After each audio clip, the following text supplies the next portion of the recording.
Hello students. Prepare IAS coaching के YouTube channel पर आपका स्वागत है। अभ्यास सीरीज जिसमें हम लोग मेंस के आंसर की राइटिंग करते हैं। पिछले वीक में थोड़ी सी क्लासेस डिस्टर्ब रही कुछ निजी कारणों से। पुनः शुरू कर रहे हैं। पिछले हफ्ते का जो इनकन्वीनियंस हुआ आप लोगों को, उसके लिए सॉरी। आज हम लोग शेड्यूल के हिसाब से ही चलेंगे और शेड्यूल के हिसाब से आज मंडे है, तो आज हम पॉलिटी और गवर्नेंस का मुद्दा लेंगे। देखिए, अगर आपने ध्यान दिया हो तो प्रधानमंत्री मोदी के खिलाफ अविश्वास प्रस्ताव लाया गया था और उस अविश्वास प्रस्ताव की चर्चा के दौरान और दिल्ली बिल की चर्चा के दौरान आपने देखा होगा चीफ जस्टिस थे पूर्व रंजन गोगोई। उन्होंने राज्यसभा में एक बात कही थी। आप लोग इस बात को गूगल कर सकते हैं जिससे आपको आइडिया लगे कि मैं किस बारे में बात कर रहा हूँ। रंजन गोगोई साहब ने, जो पूर्व चीफ जस्टिस ऑफ इंडिया थे, उन्होंने कहा कि जो बेसिक स्ट्रक्चर का डॉक्ट्रिन है उसको रिव्यू करने की ज़रूरत है। इसके साथ साथ आप देखेंगे कि इधर प्रधानमंत्री के चीफ इकोनॉमिक एडवाइज़र रहे हैं विवेक देबरॉय। उन्होंने भी कहा है कि पूरे कॉन्स्टिट्यूशन को रिव्यू करने की ज़रूरत है और हमें कॉन्स्टिट्यूशन को नए सिरे से लिखने की ज़रूरत है। तो ये बहुत इंपॉर्टेंट मुद्दे हैं और इन मुद्दों को लेकर के आज मैं बेसिक स्ट्रक्चर के डॉक्ट्रिन को लेकर के दो क्वेश्चन आपके सामने लाया हूँ। एक क्वेश्चन इसके फॉर में है और दूसरा इसके अगेंस्ट में है। जैसे कि पहला क्वेश्चन जो है वो ये है कि जो बेसिक स्ट्रक्चर का डॉक्ट्रिन है उसने सीवियरली अंडरमाइन किया है सुप्रीमेसी ऑफ इंडियन पार्लियामेंट को। तो एक तो ये क्वेश्चन है, इसका आपको एग्जामिन करना है, क्रिटिकली इवैल्यूएशन करना है, एग्जामिन करना है। और जो दूसरा क्वेश्चन मैं लाया हूं इसी से रिलेटेड है, वो ये है कि doctrine of basic structure is more democratic in sense, analyse the multiple implications of the doctrine. तो इस चीज की पूर्ण समीक्षा हो जाएगी। इससे हम एक पॉजिटिव और दूसरा नेगेटिव एस्पेक्ट को लेकर के पूरा डिटेल क्वेश्चन कर लेंगे, तो हमें इस पर अपडेट मिल जाएगा। चूंकि इस पर कमेंट करने वाले पर्सन बहुत ही बड़े डिग्निटरी रहे हैं, तो इसलिए इसको आप ऐसे ही स्किप नहीं कर सकते हैं। तो स्टार्ट करते हैं आज के क्वेश्चन को। और आज का जो पहला क्वेश्चन है वो क्वेश्चन यह है कि जो बेसिक स्ट्रक्चर का डॉक्ट्रिन है, जो मूल ढांचे का सिद्धांत है, उसने सुप्रीमेसी ऑफ पार्लियामेंट को सीवियरली अंडरमाइन किया है। आप इस पर क्रिटिकली एग्जामिन कीजिए। देखिए, जो बेसिक स्ट्रक्चर का डॉक्ट्रिन है वो सुप्रीम कोर्ट ने केशवानंद भारती केस में दिया था और उसमें सुप्रीम कोर्ट ने यह कहा था कि पार्लियामेंट जो है, जो इंडियन पार्लियामेंट है, वो कॉन्स्टिट्यूशन के किसी भी पार्ट में अमेंडमेंट कर सकती है। बस कंडीशन ये है कि वो बेसिक स्ट्रक्चर को नहीं छेड़ सकती, बेसिक स्ट्रक्चर के साथ कोई भी हेरफेर नहीं कर सकती। ये इसका बैकग्राउंड रहा है। देखिए, हुआ ये था कि कुछ हमारे बेसिक हैं जिनके बेस पर हमारा कॉन्स्टिट्यूशन, हमारा देश का लॉ बनाया गया है, उनको ही बेसिक स्ट्रक्चर कहा गया है। हालांकि सुप्रीम कोर्ट ने कहीं पर भी बेसिक स्ट्रक्चर को डिफाइन नहीं किया है, लेकिन फिर भी अगर हम ब्रॉडली देखें तो democracy, secularism, federalism, rule of law, elections, supreme court, ये सब जो है वो हमारे बेसिक स्ट्रक्चर में आते हैं। ये हमारा कोर फीचर है और सुप्रीम कोर्ट ने कहा था कि आप इसको नहीं करेंगे, इसको वायलेट नहीं करेंगे, बाकी आप कुछ भी कर सकते हैं। अगर पार्लियामेंट चाहे तो कॉन्स्टिट्यूशन में किसी भी तरीके का अमेंडमेंट कर सकती है। लेकिन अब अगर हम देखें तो एक नजरिए से हम कह सकते हैं कि इसने पार्लियामेंट्री सुप्रीमेसी को अंडरमाइन किया है। कैसे? जैसे पहली चीज ये है कि इसने पार्लियामेंट की अमेंडमेंट पावर को लिमिट किया है और कहा है कि पार्लियामेंट इन पार्ट्स को और इस फीचर्स को अमेंड नहीं कर सकती है। तो इससे एक तरीके से पार्लियामेंट के ऊपर लिमिटेशन हो गई है। दूसरी चीज ये है कि कहीं ना कहीं इसने इनडायरेक्टली ही सही जुडिशियल सुप्रीमेसी को स्टैब्लिश करने का प्रयास किया है। वास्तव में अब सुप्रीम कोर्ट किसी भी चीज को फंडामेंटल बेसिक प्रिंसिपल्स और बेसिक स्ट्रक्चर में डाल करके उसको रिव्यू करने से भी बाहर कर सकता है, उसमें अमेंडमेंट से भी बाहर कर सकता है। सुप्रीम कोर्ट ने कहा कि ये जो डॉक्ट्रिन है वो जुडिशरी को अल्टीमेट अथॉरिटी देती है टू इंटरप्रेट द कॉन्स्टिट्यूशन। और ऐसा सुप्रीम कोर्ट ने कहा इंदिरा गांधी वर्सेस राजनारायण केस में। राजनारायण, आपको याद होगा, मैंने क्लास में भी मेंशन किया है कि ये वो पर्सन है जिन्होंने इंदिरा गांधी को हराया था। ये वही केस भी है। तो एक ये चीज हो गई। दूसरी चीज ये कि देखिए, कॉन्स्टिट्यूशन का भी अल्टीमेट जो इंटरप्रिटेशन है वो सुप्रीम कोर्ट को ही करना है, लेकिन इसको रीस्टैब्लिश किया गया दूसरे तरीके से। इसके साथ साथ जुडिशियल ओवररीच का पोटेंशियल दे देता है ये। जैसे कि मिनर्वा मिल्स केस में सुप्रीम कोर्ट ने कॉन्स्टिट्यूशन के 42nd अमेंडमेंट एक्ट को लगभग कई जगहों से कट शॉर्ट किया और इसके साथ साथ ये साबित किया कि कोर्ट ही सबसे ज़्यादा पावर रखता है पार्लियामेंट से भी ऊपर कॉन्स्टिट्यूशन के लिए।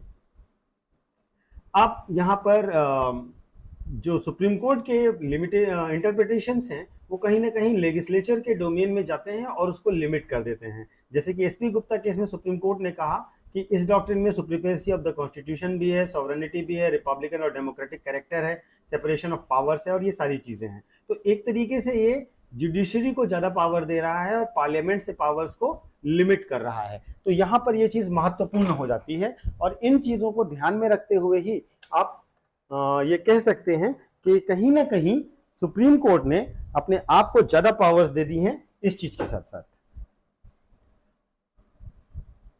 तो बस इससे आप कंक्लूड कर सकते हो कि इसने पार्लियामेंट्री सॉवरेनिटी को एक तरीके से अंडरमाइन कर दिया है। इसमें आप एक एग्जांपल भी दे सकते हो ब्रिटेन का। ब्रिटेन में देखिए पार्लियामेंट्री सुप्रीमेसी है और पार्लियामेंट क्या है? पार्लियामेंट डेमोक्रेसी में वो बॉडी है जिसमें रिप्रेजेंटेशन ऑफ पीपुल होते हैं, ठीक है? जो जनता चाह रही है वो सरकार कर रही है। तो डेमोक्रेसी का जो इसेंस है वो कहीं ना कहीं जनता की विल और विश है। तो ये पार्लियामेंट्री सॉवरेनिटी का एक इसेंशियल फीचर है जो डेमोक्रेसी के लिए इंपॉर्टेंट है। लेकिन जब आप बेसिक स्ट्रक्चर का डॉक्ट्रिन दे करके सुप्रीम कोर्ट को इनडायरेक्टली पावर दे देते हो तो उस पावर को अंडरमाइन कर रहे होते हो। अब आते हैं इसी टॉपिक के दूसरे छोर पर, दूसरे एंगल पर, जहां पर हम ये बताना चाहते हैं कि doctrine of basic structure is more democratic in sense, analyse the multiple implications of the doctrine. देखिए भारतीय संविधान जो है वो पार्लियामेंट और स्टेट लेजिस्लेचर्स हैं जिसमें वो लॉ बनाने का पावर देता है अपने अपने जुरिस्डिक्शन में, संसद को अपने और राज्य विधायिका को अपने अपने क्षेत्रों में। और ये पावर जो पार्लियामेंट की है या स्टेट लेजिस्लेचर की है वो अपने आप में एब्सोल्यूट नहीं है, क्योंकि जुडिशरी उसको चेक कर सकती है, रिव्यू कर सकती है और ये देख सकती है कि क्या वो कॉन्स्टिट्यूशन की प्रेमाइसेस के अंदर हैं या नहीं है, उनकी कैपेसिटी के अंदर हैं या नहीं है और बेसिक स्ट्रक्चर का वायलेशन कर रहे हैं या नहीं कर रहे हैं। तो इस तरीके से ये बुनियादी संरचना का जो ढांचा है, जो बेसिक स्ट्रक्चर का ढांचा है, वो एक इम्पॉर्टेंट पार्ट हो जाता है हमारे लेजिस्लेटिव और जुडिशियल सिस्टम का।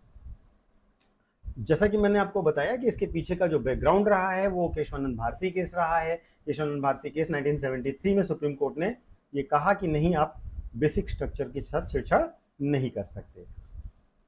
अब देखिए किस तरीके से मोर डेमोक्रेटिक है, इस आइडिया पर आते हैं।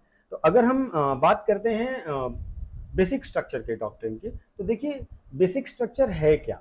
बेसिक स्ट्रक्चर इस अजम्पशन पर बेस्ड है कि हम जो भारत के लोग हैं वो कहीं ना कहीं पार्लियामेंट को भी लिमिट कर सकते हैं। पार्लियामेंट कहीं से भी अनलिमिटेड पावर नहीं होल्ड कर सकती।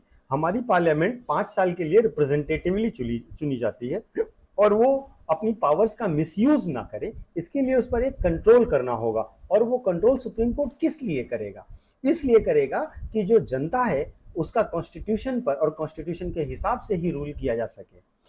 सुप्रीम कोर्ट का यह कहना कि बेसिक स्ट्रक्चर नहीं छेड़ सकते, कहीं ना कहीं ये साबित करता है कि जो पार्लियामेंट है वो कॉन्स्टिट्यूशन के अंडर में बनी हुई एक संस्था है, ना कि कॉन्स्टिट्यूशन की मास्टर है, ना कि ये कॉन्स्टिट्यूशन इसके अंडर में आता है, बल्कि कॉन्स्टिट्यूशन के अंडर में पार्लियामेंट आती है। ये एक इसेंशियल एलिमेंट है, बेस है इसका। इसके साथ साथ जो बेसिक स्ट्रक्चर है अगर आप उसको ध्यान से देखें तो उसमें क्या आता है? सुप्रीमेसी ऑफ कॉन्स्टिट्यूशन आएगा, पार्लियामेंट्री डेमोक्रेसी आएगी, सेपरेशन ऑफ पावर्स आएगा, federal character, secularism, dignity of individual, sovereignty of India, free and fair elections, independence of judiciary, rule of law. अब आप देखिए ये सारे एलिमेंट्स क्या एक वाइब्रेंट डेमोक्रेसी के लिए आवश्यक नहीं है? क्या इनका प्रोटेक्शन डेमोक्रेसी को मजबूत नहीं करेगा? तो कहीं ना कहीं ये लोकतंत्र को ऑटोक्रेटिक होने से रोकता है, पावर के मिसयूज करने से रोकता है। ऐसा ना हो कि किसी की मेजॉरिटी आ जाए और उस मेजॉरिटी से कुछ भी कर सके। मेजॉरिटी का मतलब आपको एक लिमिट में ही अपनी शक्तियों का प्रयोग करना है। साथ ही साथ जुडिशरी एक इंडिपेंडेंट ऑर्गन है, उसका पावर गेम से कोई लेना देना नहीं है। तो जब जुडिशरी इस चीज को चेक करती है क्या सेपरेशन ऑफ पावर कहीं सही तरीके से हो रहा है या नहीं हो रहा है, क्या जो लेजिस्लेचर है वो अपने पावर्स का मिसयूज तो नहीं कर रही है, तो कहीं से भी ये डेमोक्रेटिक कॉन्सेप्ट्स का उल्लंघन नहीं कर रहा होता है।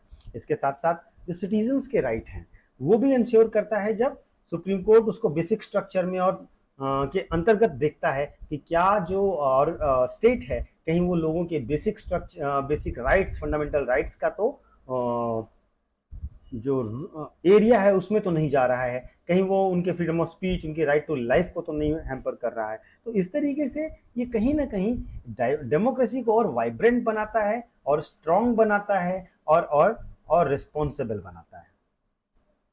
अब देखिए इसके मल्टीपल इम्प्लीकेशंस क्या हो सकते हैं इस डॉक्ट्रिन के। पहली चीज, पहला इम्प्लीकेशन अगर आप देखें कि not always help to ensure the constitutional founding values as it act as the seal to resist the judicial transparency and accountability in the name of independence of judiciary.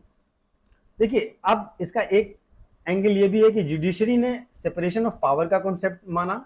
Separation of power के concept के साथ साथ इन्होंने कहा कि आप basic structure को छेड़ नहीं सकते, और सेपरेशन ऑफ पावर में इन्होंने अपना जो जुडिशरी का सिस्टम है उसको बिल्कुल अलग रखा है लेजिस्लेचर से। ना उसमें अपॉइंटमेंट में उनका रोल दे रहे हैं, ना ही बाकी चीजों में। जबकि बाकी जब लेजिस्लेचर का जो फंक्शन आता है उसमें वो इंटरफेयर करने लगते हैं। तो एक इम्प्लीकेशन ये भी है कि कहीं ना कहीं लेजिस्लेचर को ये लग रहा है कि जुडिशरी इस प्रिंसिपल का बहाना उठा करके या इस प्रिंसिपल के ग्राउंड पर अपनी शक्तियां तो बढ़ा रहा है और हमारी शक्तियां कम कर रहा है।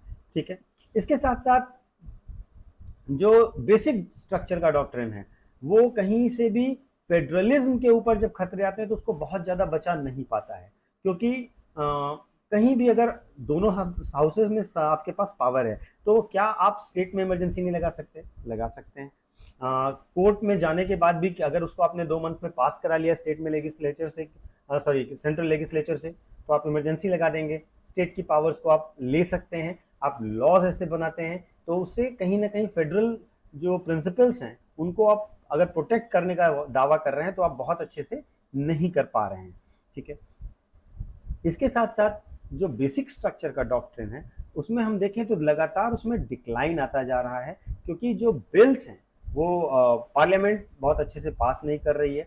पार्लियामेंट कहीं ना कहीं उनको पेंडिंग कर रही है, और लेजिस्लेटिव फंक्शंस में भी अगर आप संसद की कार्यवाहियों को देखें तो लगातार उसमें कमी आती जा रही है, उसमें डिक्लाइन आता जा रहा है। तो इसने कहीं ना कहीं पार्लियामेंट के उस करेजियस डिसीजन और पॉलिसी मेकिंग पर भी रोक लगाई है। इस चीज को भी आप देख सकते हैं। तो अब दोनों पक्ष आपने देख लिए, कंक्लूजन दे दीजिए और इस बात को समझते हुए दीजिएगा कि बेसिक स्ट्रक्चर अभी भी हमारे यहाँ का एक इंपॉर्टेंट प्रिंसिपल है, तो इसको आप कहीं से भी ज़्यादा नेगेटिव नहीं कह सकते। आप ये ज़रूर कह सकते हैं कि हाँ, समय समय पर इन चीज़ों में बैलेंस बनाए रखने की आवश्यकता ज़रूर है, लेकिन जुडिशरी को भी एक रिस्पॉन्सिबल तरीके से इन चीज़ों को देखना चाहिए और लेजिस्लेचर को भी अपनी रिस्पॉन्सिबिलिटी समझते हुए कॉन्स्टिट्यूशन की बेसिक प्रेमाइसेस में छेड़छाड़ नहीं करनी चाहिए। तो ये दोनों क्वेश्चंस थे।